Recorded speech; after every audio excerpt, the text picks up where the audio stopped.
Good day. Thank you for lending an ear to The Voice of the Times for this Friday, October 16, 2020. For today's editorial, look forward to economic recovery, not backward to economic lockdown. The writing is now plastered on the wall. The economy is unmistakably in recession.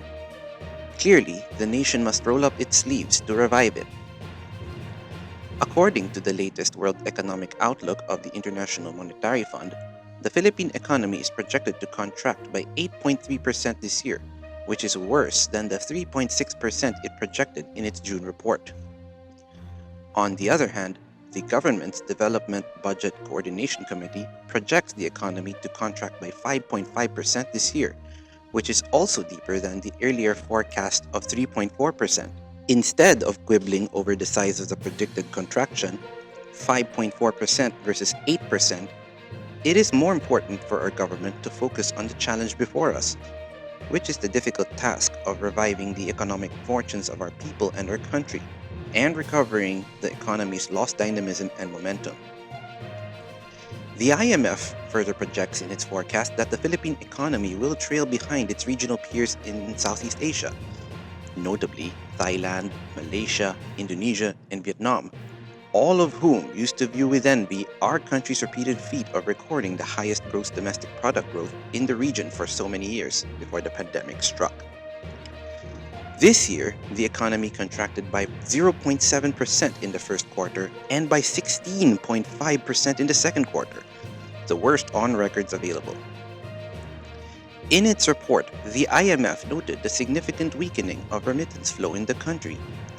The latest data showed remittances up for the month of July, but this will not be enough to offset year-to-date losses. The Bangko Sentral ng Pilipinas says cash remittances, money transfers coursed through banks, are expected to fall by 2% this year before rebounding by 4% next year. Government needs to be clear-eyed and resolute in designing the National Economic Recovery Plan. It must comprehend realistically and frankly how its economic prospects have plunged this year. It is not wise to simply ascribe all difficulties to the coronavirus pandemic. Some trials are also the result of weak policy making. One major reason why countries are erratic in climbing out of the depths today is that they tend to waver between going resolutely forward and turning back to the false shelter of an economic lockdown, which is induced mainly by fear.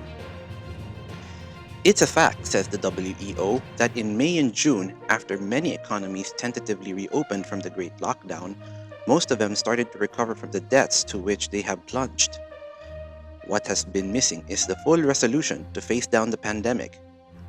In the face of a resurgence of cases, many countries slowed reopening and started reinstating partial lockdowns. The Philippines must be careful to avoid this rut. It is currently 7 months into its community quarantine strategy or lockdown in managing the pandemic, which is arguably the second longest in the world, only to be surpassed by Argentina.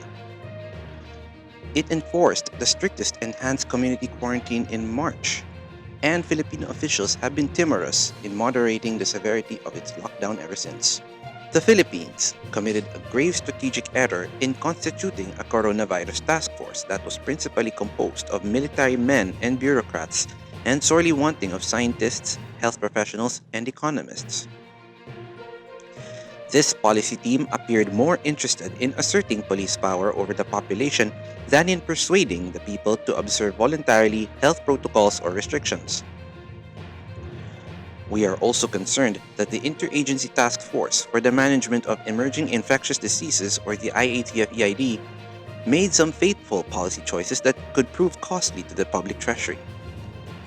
When the task force decided to hire 160,000 contact tracers at a starting salary of 18,000 pesos per month as part of its action plan, it did not study the cost and consequences of this venture.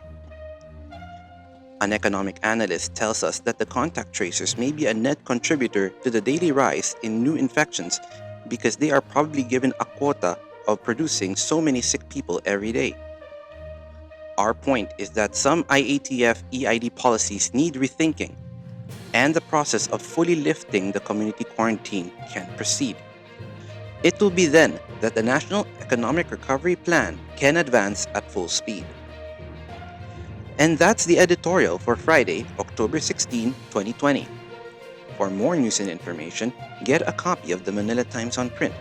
Subscribe to our digital edition or log on to www.manilatimes.net. Follow us on Twitter, Facebook, and Instagram, and listen to the voice of the Times.